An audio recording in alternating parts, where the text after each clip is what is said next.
সেপ্টেম্বরে আমাদের যে ঢাকা বিশ্ববিদ্যালয়ের ছাত্র সংসদ নির্বাচনটি হয়েছে সেটি অত্যন্ত একটি ঐতিহাসিক গুরুত্ব রাখে। বিশেষ করে একটি গণঅভ্যুত্থান 2024 সালের একটা অভ্যুত্থানের মধ্য দিয়ে আমরা গত 9 সেপ্টেম্বরে একটা ডাকসু নির্বাচন পেয়েছি। ফর দ্য টাইম বিং যে এই নির্বাচন নিয়ে বিশ্লেষণ হচ্ছে বা এই নির্বাচন নিয়ে আমরা কথা বলছি সেটা এরকম না। সামনের দিনেও দেখা যাবে বাংলাদেশের হিস্ট্রিতে যখন হচ্ছে বিচার বিশ্লেষণ করা হবে তখন কিন্তু এই 9 সেপ্টেম্বরের যে ডাকসু ইলেকশন সেটাকে নিয়ে নানা ধরনের বিচার বিশ্লেষণ কিন্তু করা হবে। তো এই জায়গা থেকে আমরা যারা প্রার্থী এবং আমরা সবাই কিন্তু অভ্যুত্থানের সময়ে চেষ্টা করেছি ছাত্রদের সাথে থেকে পাশে থেকে অভ্যুত্থানের সামনে থেকে নেতৃত্ব দিয়ে এই যে একটা স্বৈরাচারী ব্যবস্থা সেটার বিরুদ্ধে আমরা যাতে সকলে একত্রে রুখে দাঁড়াতে পারি। এবং ব্যবস্থাটা তো আসলে তৈরি হয়েছিল এই এক ধরনের একটা অগণতান্ত্রিক প্রক্রিয়া, আর বছর পর বছর শেখ হাসিনা যে এখানে নির্বাচন বন্ধ করে রেখেছিল বা এক ধরনের একটা ডামি ইলেকশন তৈরি করেছিল তার কারণে একমাত্র স্মার্ট সিটি বসুন্ধরা, আধুনিকতায় এক ধাপ এগিয়ে। তো আমরাও চাই যে সম্পূর্ণ যত নির্বাচন প্রক্রিয়াগুলো থাকবে অভ্যুত্থান পরবর্তী সময়ে সেগুলো সবকিছুই যাতে স্বচ্ছ থাকুক এবং একটা সুষ্ঠু এবং নিরপেক্ষ নির্বাচনটি যাতে আমরা দেখতে পাই। এবং আমাদের বিশ্ববিদ্যালয়ের প্রশাসন গত 9 সেপ্টেম্বরে যে ডাকসু ইলেকশনটি করেছে সেটার মধ্যে দিয়ে সবার মধ্যে থেকে কিন্তু একটা ভালো প্রতিক্রিয়া তৈরি হয়েছে। কিন্তু আমরা দেখেছি যে আমাদের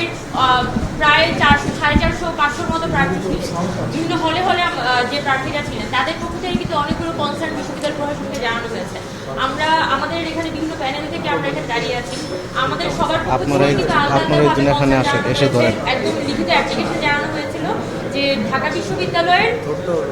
কিছু স্পেসিফিক সমস্যা। প্রথমত হচ্ছে ব্যালট পেপার যে হচ্ছে গাউসুল আজম মার্কেটে পাওয়া গেছে, এইটার কোনো উত্তর আসলে আমাদেরকে ঢাকা বিশ্ববিদ্যালয় প্রশাসন এখনো পর্যন্ত দিতে পারেনি। আর পাশাপাশি আমাদের প্রত্যেকটা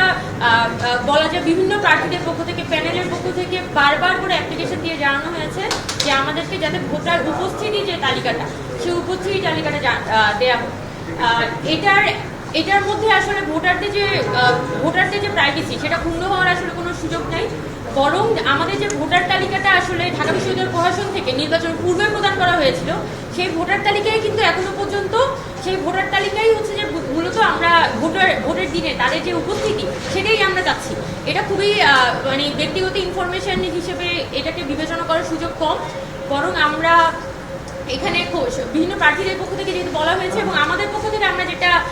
বারবার করে এখানে বলছি যে আমাদের যে ফিল্ড অ্যানালাইসিস সেই ফিল্ড অ্যানালাইসিসে অনেকগুলো হলের ব্যাপারে আমাদের মধ্যে কনসার্ন তৈরি হয়েছে যে হলগুলো যেমন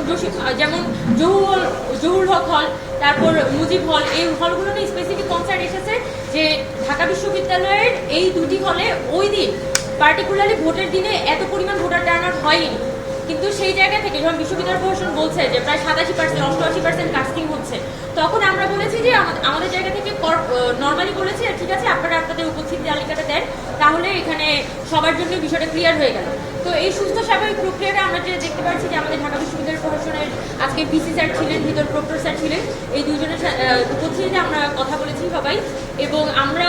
আমাদের কনসার্নগুলো তাদের কাছে নর্মালি উপস্থাপন করেছি এবং তারা যেটা আমাদেরকে অনবরত বলার চেষ্টা করছেন যে এই জিনিসটার সুযোগ নেই, মানে ওনাদের পক্ষ থেকে এক ধরনের একটা না সূচক কথা আসলে আমরা শুনছি। তো আজকে নির্বাচনের কিন্তু প্রায় 15 দিনের মধ্যে ওপর চলে গেছে, এখনো পর্যন্ত কিন্তু আমরা দেখতে পাচ্ছি যে বিশ্ববিদ্যালয় প্রশাসন একটু আন্তরিকতার সাথে এই যে সমস্যাগুলো বা এই যে কোশ্চেনগুলো অ্যারাইজ হয়েছে বা বিভিন্ন আবেদনগুলো করেছে সেগুলো অ্যাড্রেস করে একটা প্রপার অ্যান্সার দিতে পেরেছে, বরং তাদের মধ্যে নানান ছলচাতুরি করা বা তাদের মধ্যে নানান ধরনের একটা চেষ্টা আছে এই প্রশ্নগুলোকে এড়িয়ে যাওয়ার। তো সেই সব কনসার্ন নিয়ে আমরা আসলে